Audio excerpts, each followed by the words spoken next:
Sadgurunath Maharaj Ki Jai, and welcome to Jagadambe Reads the Holy Books of India, ShrimadBhagavatam298. As you may remember, the gopis heard Krishna's flute, dropped whatever they were doing, and ran towards the forest. While serving food to the elders, one girl heard the music from Krishna's flute, and she ran out, not caring what they thought of her.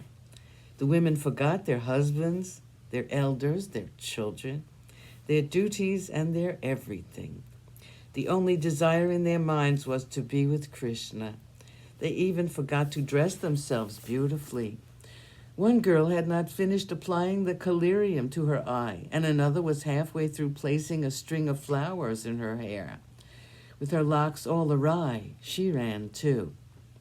The people at home tried to stop them and asked them where they were going, but the gopis paid no heed to their questions or to their restraining hands. There were some who had been successfully restrained by the people at home, and these women thought only of Krishna. With their minds set on Krishna, they went into a deep trance-like state, wherein their sins became destroyed because of their devotion to Krishna, and they attained moksha.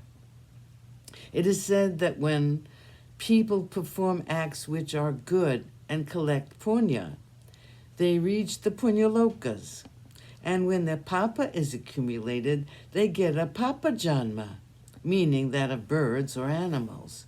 If, however, there is a mixture of punya and papa, they are then born as human beings.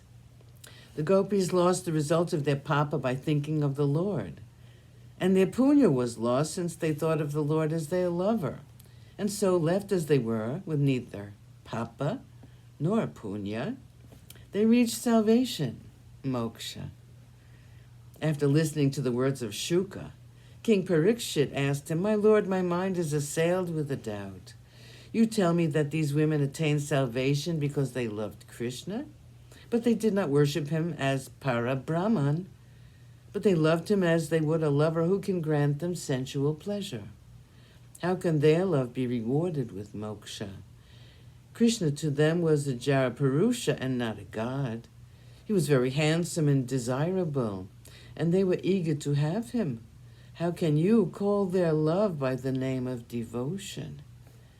Bhakti, please elucidate this mystery to me."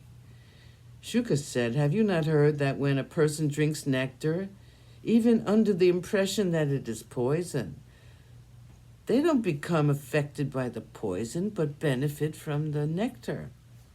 Even so, the gopis no doubt thought of Krishna as an earthly lover, but the fact that Krishna was the Parabrahman changed this love into bhakti, and they attained salvation. Have I not told you how Shishupala hated the Lord?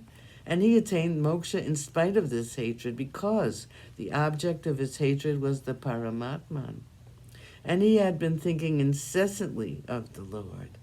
Even so, the gopis, by thinking of the Lord all the time, became released from the bondage called karma. The Paramatma and the Pratyagatma are the same unpolluted truth, but the avaranas, the endless vasanas attached to the Atman during its many transits through the world of living, cover up the purity, screen it, veil it, and the Brahman is not seen.